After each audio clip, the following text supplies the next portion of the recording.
Our neurodivergent brains are very much all or nothing always.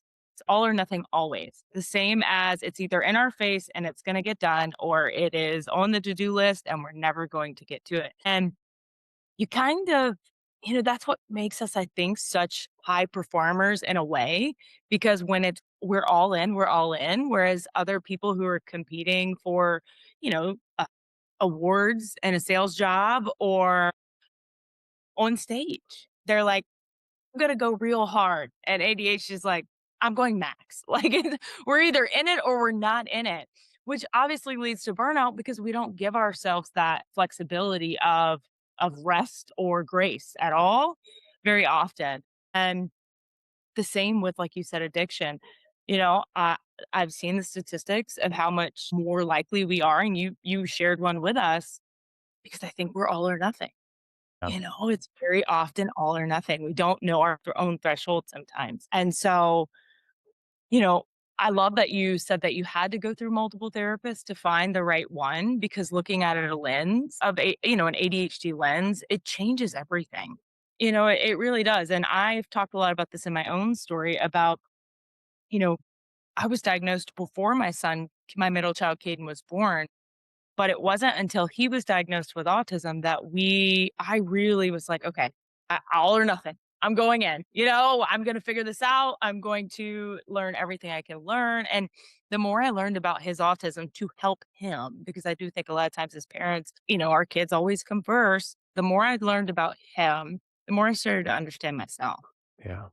You said I'm kind of like a child when it's like, but how, but why, but how, but why. I found myself doing that when learning about autism. And with the spectrum as a whole, a lot of symptoms are the same. A lot of the neurodivergency chemicals in our brains are the same.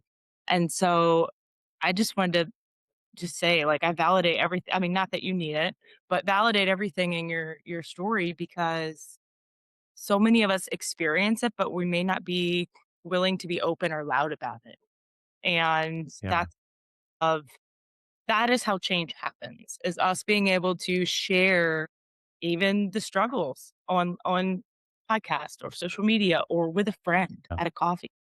Well, at least Well, the funny thing is we never had a problem being loud. It's just that what are we gonna be loud about now? And so finally being loud yes. about, "Hey, I'm struggling. In fact, like, I need to see who's in my corner." And there was plenty of people who were like, "Actually, I liked the overstimulated Ian.